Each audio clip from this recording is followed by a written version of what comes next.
Hello again everyone and welcome back to Programming and Access 2013. My name is Steve Bishop. Today we're going to be continuing our series on VBA or Visual Basic for Applications, and this is going to be part 2 on record sets.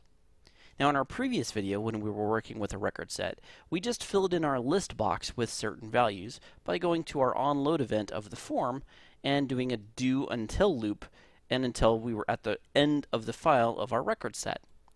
Well, let me explain a little bit more about what's going on here.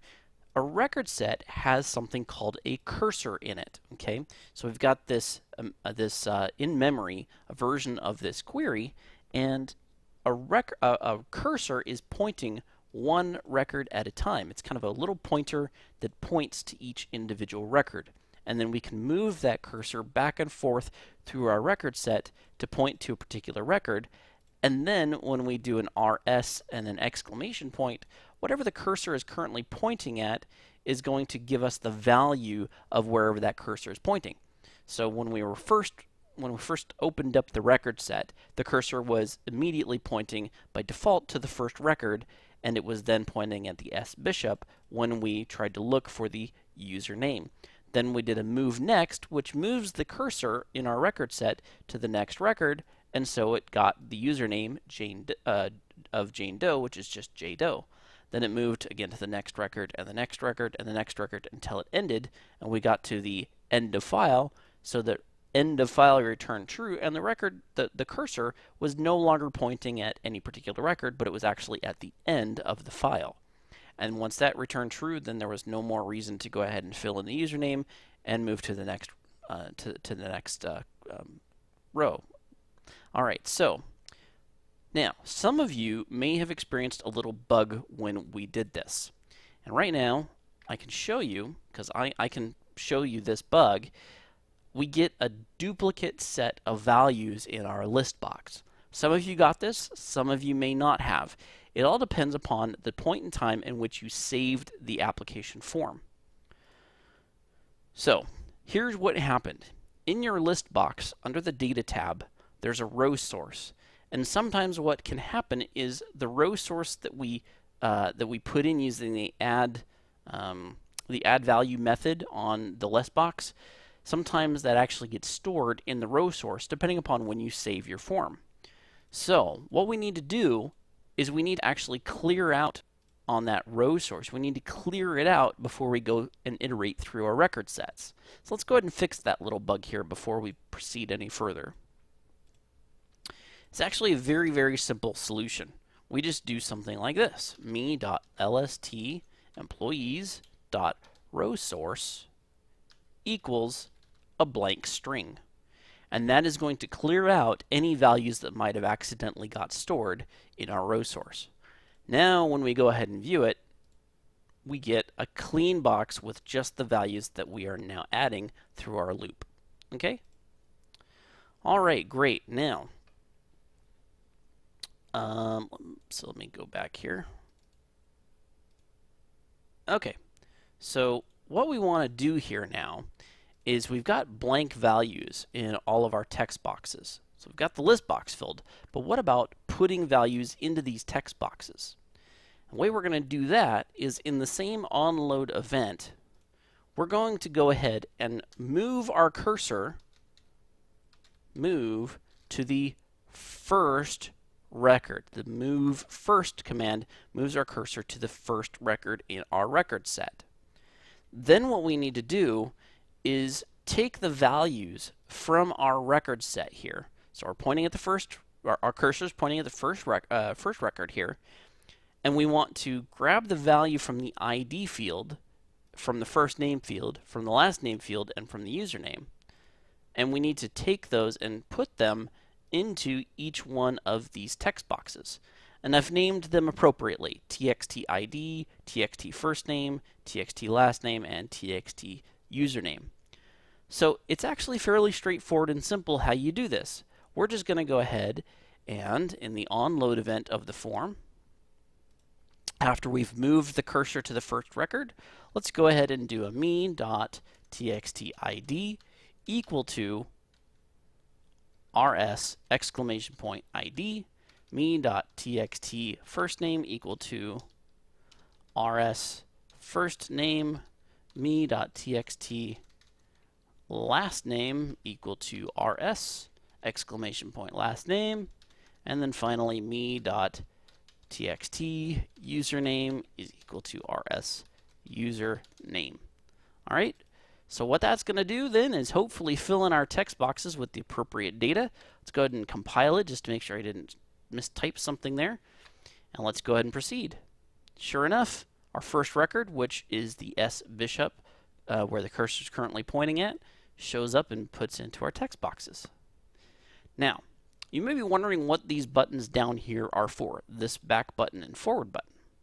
Well, what they are for is so that we can iterate back and forth. I want the user to be able to go back and forth between each record and go one at a time to each one.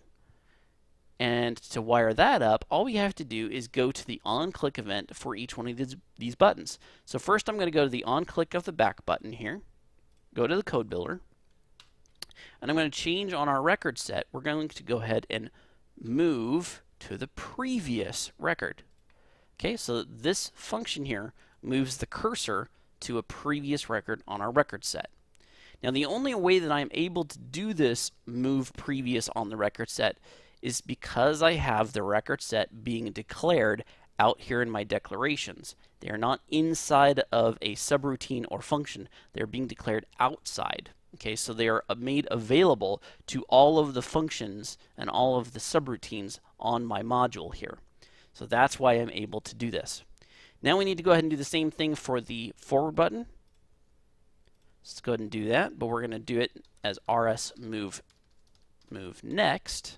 Okay, and so when the user clicks on the back button, it moves to the previous record. When they click on the forward button, then it's going to move to the next record. So let's go ahead and see that happen. Click, and nothing is happening. Well, the reason why nothing is showing up in our text boxes is because after we make this move back and forth, we need to go back in and do this reassignment to our text boxes. Because understand, we've changed the position of the cursor, but now we need to take the values from where the new cursor is pointing and reassign them back to the text box of the ID, or to the text boxes, right? So what we need to do is we need to take this code block here, and we need to essentially put it back underneath each one of these.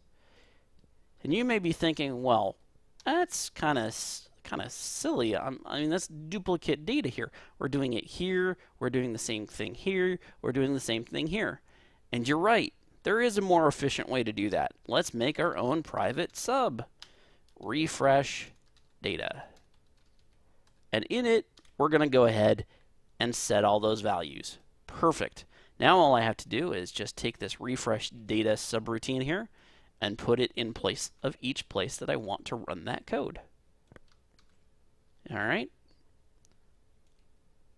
Perfect. Let's go ahead and save that, debug it one more time, make sure I didn't screw anything up. Click View, go back and forth, and sure enough, we see the values in our text boxes are changing. Perfect. That's exactly what we want to see. Now, what happens, you may be wondering, if I'm already at this record here? I'm already at the Steve Bishop record, and then I click on that back button again. What's going to happen? Well, let's find out. Uh-oh, the value you've entered isn't valid for this field. Let's go ahead and debug that. We've got a problem here, okay? Because right now, rs, let me just do rs ID, no current record, okay? Because we moved the cursor to the previous record here. We moved it back, but since we were already on the first record and we moved the cursor, then we're not pointing at any record anymore. So we can't do that, okay? There's no records, there's no ID, there's no first name, last name, or username that the cursor is currently pointing to. And so there's no data in that ID field for us to put into the text box. We need to do something about this. We need to make sure that before we try to do this assignment that we check to make sure we're not somewhere that we shouldn't be. And the way we do that is we do if not rs.bishop BOF, which stands for beginning of file. And remember how we have this EOF, which stands for end of file? Well, beginning of file, BOF, is exactly the same thing. It's just for the opposite direction. Okay, it's at the top of the record set. So then we need to go ahead and do a then. So if not RS BOF, then go ahead and do the assignments to our text boxes of whatever is in the current record set. So again, we're checking to make sure if we are not at the beginning of the file, then go ahead and assign those values. Okay? And if it just so happens that we are at the beginning of the file, then none of this code will happen, and we should be good to go. So let's go ahead and I'm just going to close this, reopen it. We're at S Bishop. I click on the back button, and notice we don't get any sort of error.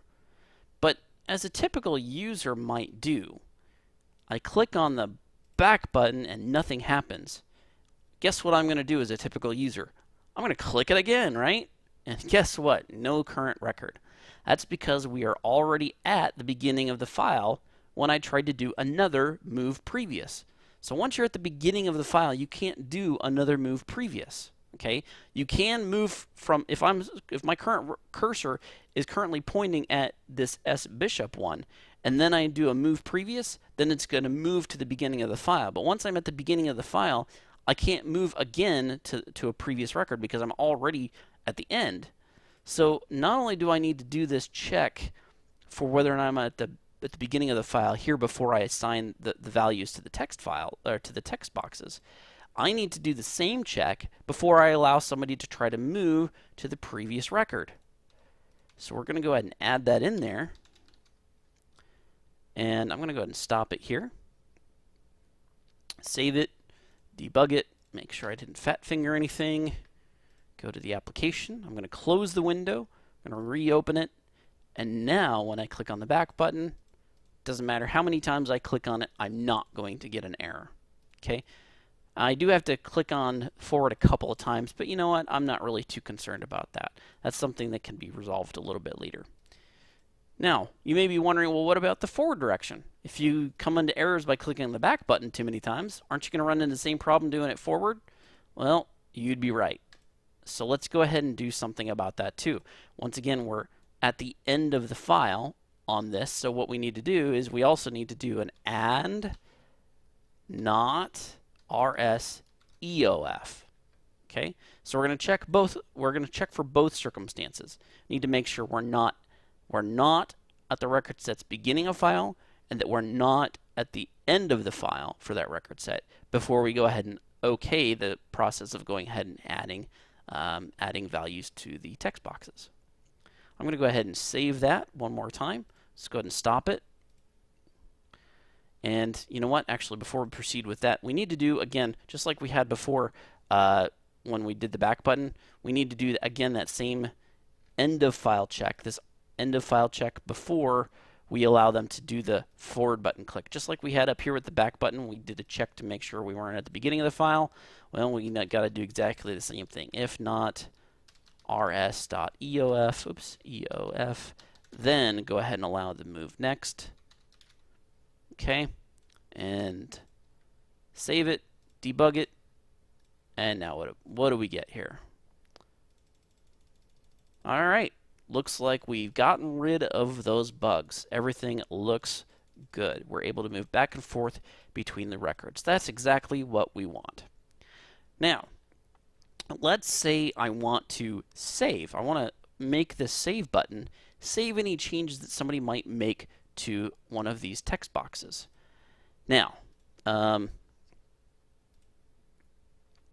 need to change this back here just for a second. Okay, so we want to be able to allow the user to go ahead and change the values that are in these text boxes and then click on the save button to save whatever they changed. So what we're going to do here, oops, I hit the wrong button there. Uh-oh, did I just goof? I think I might have goofed. Maybe I did. Let me just double check here. I might have made a mistake. I should have clicked on yes there. End of file. Nope, okay, we're good. All right, good deal. All right, whew, all that hard work for nothing. All right, so we want to be able to allow them to change the data here, click on the save button, and save whatever they changed. So let's go to the S Bishop here, to Steve Bishop, and I'm going to change it to Steve Matthews, and S Matthews. Okay? And if I click on the Save button, nothing currently happens. There's no code behind that Save button. But you'll see that if I go to the next record and then come back to this one, you'll see that the changes that I put in those text boxes don't currently save. So how do we do that? What are we going to have to do with the Save button? Well, let's go into the Design view, go to the on-click event of the Save button, go into the Code Builder here again, and what we need to do is we need to put the record set in a special mode. It's called Edit Mode. The way we do that is fairly straightforward. We just do rs.edit. Okay? And then at the end of our changes, we're going to need to do another function called rs.update. Okay? And essentially what this does is this opens up the record set in edit mode, and then we do the update function to save any changes that we make. And in between these two functions here is where we're going to do our assignments. Remember how down here we were assigning the values into the text boxes from whatever was in the record set. Well, now we need to basically do the exact opposite. We need to flip this around with the text box. And so let's go ahead and do that. We're going to do rs id equals me.txt id, rs exclamation first name equals me.txt first name, rs last name equals me.txt last name, rs exclamation point username equals me.txt username. All right, perfect. So we've put the record set in edit mode. We assign our values. So whatever somebody has typed into these text boxes is going to be saved back to our record set. And then we run the update function on our record set in order to actually save those changes. All right. Let's take a look and see what happens now. I'm going to go into Steve Bishop here, change this to Steve Matthews, S Matthews, click Save, and field cannot be updated. All right.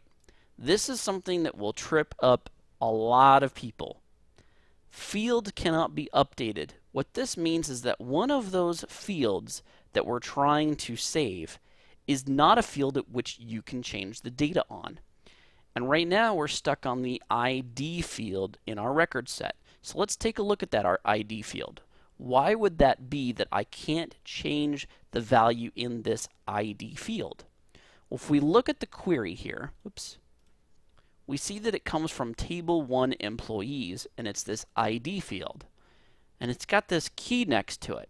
Now, if you recall, in our table 1 employees, we set the ID field to an auto number, which means you don't put any value in here.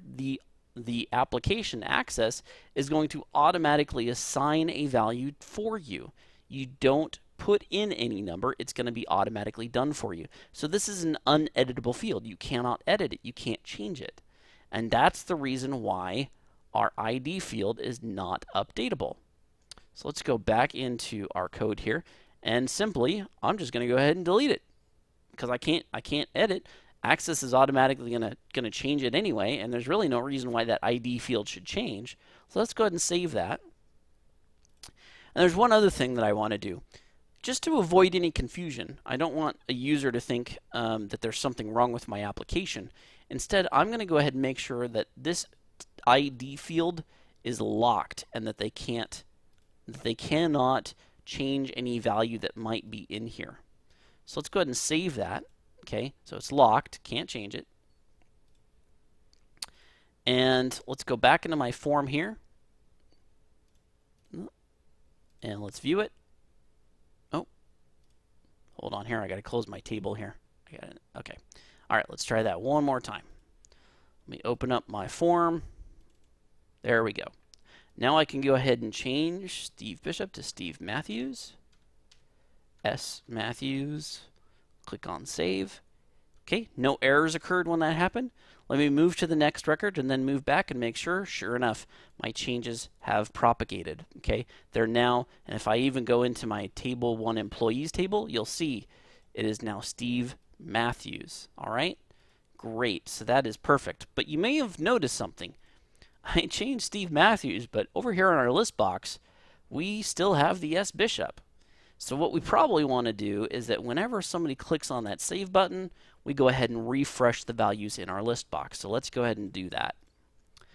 I'm going to go down here and in our do until loop that clears out our row source, let me go ahead and cut this and make a brand new function here, private sub refresh list, or even more, employee list. There we go. All right. Now we're going to run this code whenever the refresh employee list box subroutine is called, which we want to put one right here, which was in our load event. And then we want to do the same thing after we have updated our, when we do the save click event here, when the button save click event, we want to also run that refresh employee list box after somebody has changed and updated that information. So let's go ahead and save it. Let's go back out here to our form, run it one more time. We see Steve Matthews. Let's change it to Bishop, S Bishop. Click on the save button, and sure enough, S Bishop changes over here in the list box. All right, now that is not all that we're going to be doing with record sets, but I'm going to go ahead and stop the video here. In part 3, we're going to talk about how to add new records and how to delete records.